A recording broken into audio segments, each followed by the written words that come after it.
Hey guys, Chrome Dome again. Here we are, video 5 already.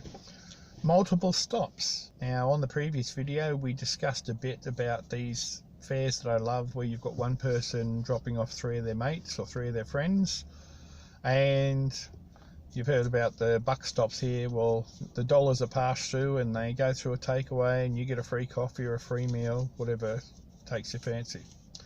Now, multiple stops. There are a couple of shortcuts that some of the riders appear to get away with or try and get away with. Let's say that you're in the city and you need to take passengers, say 40 kilometers to the north, 40 kilometers to the east, 40 kilometers to the west. I guess if you're in Sydney and you're taking them 40 kilometres to the east, you end up in the ocean, so that's probably a bad example. Anyway, what will often happen is I'll say, okay, this is the pickup and this is the destination. Away you go. It'll take you about 50 minutes to go 40 kilometres. You'll be about 2 or 3 minutes in the trip, and then the person paying for the fare will say, look, what I'd like to do, I'd like to drop these people off at Smith Street or Jones Street on the way. So you've got to be aware of this scenario, and you've got to be prepared to, negotiate with the client. Sure, happy to do the fare. Has it been added to the stops? Oh no, I just thought if we went down here and went down here, we'll drop them off on the way. Well, I'm sorry, but unfortunately, if I deviate from the preferred route as set out by the app that I'm using, because my trips are insured and my trips are tracked, I can be out of pocket 2 ways. One is the people that provide the app will think that I've got an ineffective rate, so they will, penalise my bottom line. Or 2, if something happens and we're not on the designated route without it being tracked, then we may not be covered for purpose of insurance. I'm happy to do the fare. Oh, okay, well, we'll fix it up when we get there. No, I'm happy for you to do it now. Could you please go in, add or change stop, etc. I would say 9 out of 10 passengers are comfortable doing that. I have had a handful of situations where people haven't been happy to do that, and the person expecting the free ride has basically hopped out at the next set of lights. In retrospect, I did have one person rate me a 1 out of 5 because I wouldn't go 15 minutes in the opposite direction to drop their mate off without them adding it to the stop. They refused to do that, so my rating suffered. But hey, I maintain my integrity.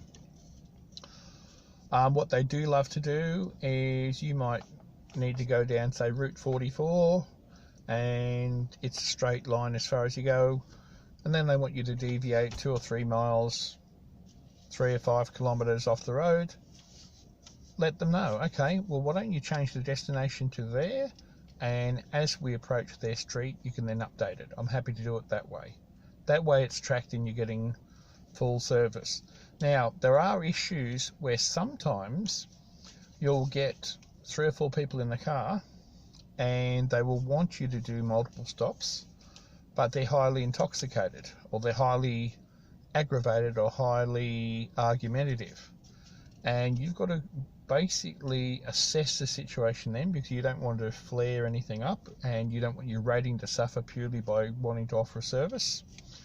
So if you suggest it politely to them that they need to update the destination or the location of the drop-off point, and if you feel that that's not going to be an easy process due to their current state of health or state of mind, the app that I use, and again at this stage I'm not declaring who I drive for because I'm not sure about the legalities at this early point, is I can actually go in while they're in the car and I can update the stop myself and then update it again.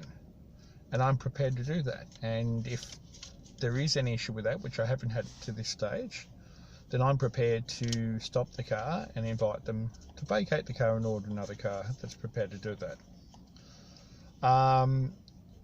In probably a side issue in regards to multiple stops, I think it's also important that you ask a passenger which way they would prefer to go. I've had a situation where I picked up a client in the Sydney CBD and she wanted to go to the northwest suburbs. Now there's probably 3 specific ways you can go. I was all set to take the route that the Uber map was indicating, and the customer actually said to me, would you mind actually going a separate way? Would you take this motorway?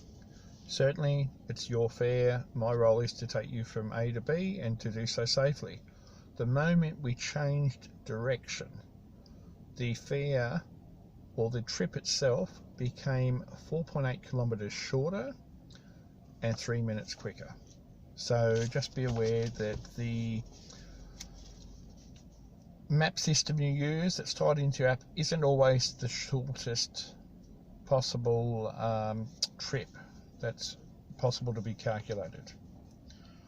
Again, with multiple stops, be prepared too that sometimes you will get riders who book you purely to go and pick them up, take them somewhere, and they feel a bit strange about it. So this is where you need to engage a customer and communicate. Do you mind waiting for me or coming back, because I'm going to be going back again? Now, in the early days, I would say take a person from Sydney to Bondi, which is in the eastern suburbs of Sydney, and then I would go off and drive around and wait and see if I was lucky enough to get the fare back. But it makes sense to me now, and passengers, I haven't had any complaints, where I will actually pick them up, take them there, end that trip, tell them to order the new one, because they'll say, oh, I'll be 5 minutes, accept that trip, and leave the app waiting until they get back in the car. That way you're assured that you will get that return trip. Passenger hasn't had to order anyone else, and you'll get paid waiting time if they're in excess of that few minutes that they specified. It's all about service, all about anticipating and asking questions and being polite. It doesn't matter whether English is your first language or your second language. It doesn't matter whether you think you're confident or not. It's all about taking those steps, preparing, processing what and anticipating what they want, because no matter what level of confidence or level of English you have, or level of communication skills you have, clearly if you're watching this video as a driver and you're intending to go out and work, you need to get over these stumbling blocks to become a better, more professional driver. And clearly if you've chosen to watch my videos, you know that I genuinely care about providing you with the skills and knowledge and experience and sharing what I've learnt so it will benefit you. So I think we've covered what we can in relation to passengers with multiple stops. Again, if I've missed anything, please feel free to subscribe. Please feel free to send me emails, tell me you subscribed, any questions, or if there's a topic I'm yet to cover or you think I may not cover, fire away, send me an email, tell me what you'd like to know. This is Chrome Dome signing off. Peace out for now.